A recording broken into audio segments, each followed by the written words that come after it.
L'ISA ENSMA a accueilli le 17 novembre 2022 la 14e édition de son Forum Entreprise.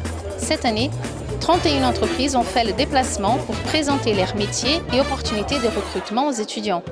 Parmi les participants, des représentants RH et des anciens diplômés sont venus rencontrer les élèves de l'école. Bonjour, bienvenue au Forum Entreprise de l'ENSMA 2023. Merci. Est-ce que vous pouvez vous présenter en quelques mots? Alors oui, je ne vais pas vous dire que je suis un jeune ingénieur sorti d'école, maintenant c'est plus très vrai, c'est plus trop le cas. Moi je suis sorti de l'ENSMA en 2005, donc de la promotion de 2005, et j'ai fait toute ma carrière dans l'énergie nucléaire, d'abord au sein d'EDF, puis au sein à l'époque d'Areva NP, maintenant qui est Framatome, et aujourd'hui je suis au sein du groupe Honnête, chez Honnête Technologies, où j'occupe une fonction de chef de service sur la maintenance des centrales EDF. Okay. Parlons un peu des jeunes ingénieurs au sein de votre entreprise. Quelles sont les compétences attendues et dans quelle mesure le profil ensmatique est intéressant pour votre entreprise? Alors je crois qu'aujourd'hui ce qu'on recherche de la part de nos jeunes ingénieurs au sein d'Honnête Technologies, c'est de l'innovation. De l'humilité aussi face aux problématiques techniques que l'on peut rencontrer, et puis une certaine forme de curiosité, je dirais, face aux challenges techniques que l'on peut avoir.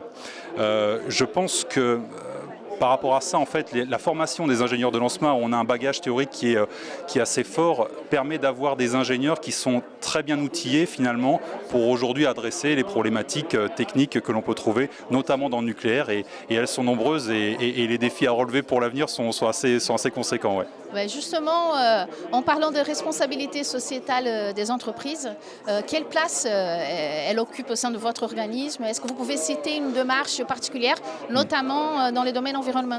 On a une feuille de route qui s'étale sur 2020-2023 où notamment on a pour ambition, on a un parc de véhicules en fait qui est très grand, on a pour ambition de remplacer tous nos véhicules thermiques peu à peu par des véhicules électriques justement pour réduire l'empreinte carbone de ce groupe-là sur le monde, quoi. Très bien, merci.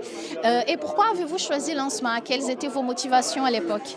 Alors à l'époque, je dois dire, je ne savais pas trop encore ce que je souhaitais faire à l'issue de mon école. Je ne savais pas trop si l'aéronautique me plaisait ou si je voulais aller vers d'autres industries. Et finalement, le destin a un peu choisi pour moi. On était au milieu des années 2000, donc un secteur aéronautique encore un peu, je dirais, un peu dans la fragilité. Et j'ai fait 2 stages en fait dans l'énergie nucléaire. Et ça a un peu décidé de ma carrière derrière. J'ai adoré ces stages-là et je me suis vraiment épanoui. Donc j'ai continué dans cette voie-là. Et est-ce que vous pouvez partager avec nous un souvenir ou une anecdote de l'époque, de vos années ENSMA? Voilà. Ouais, alors il y en a forcément une qui me revient plus en tête, c'est que j'étais investi dans la vie associative de l'école, j'étais au bureau des élèves et donc du coup je me suis investi dans cette aventure du bureau des élèves sur l'année 2003-2004 et ça reste un excellent souvenir. Je vous raconterai pas tout ce qu'on a fait là-bas, mais c'était très sympa et je pense que ça fera sourire quelques-uns de mes anciens colistiers qui étaient avec moi en promo. Très bien, bon, merci beaucoup et merci à vous. Bon forum. Merci beaucoup, au revoir. Au revoir.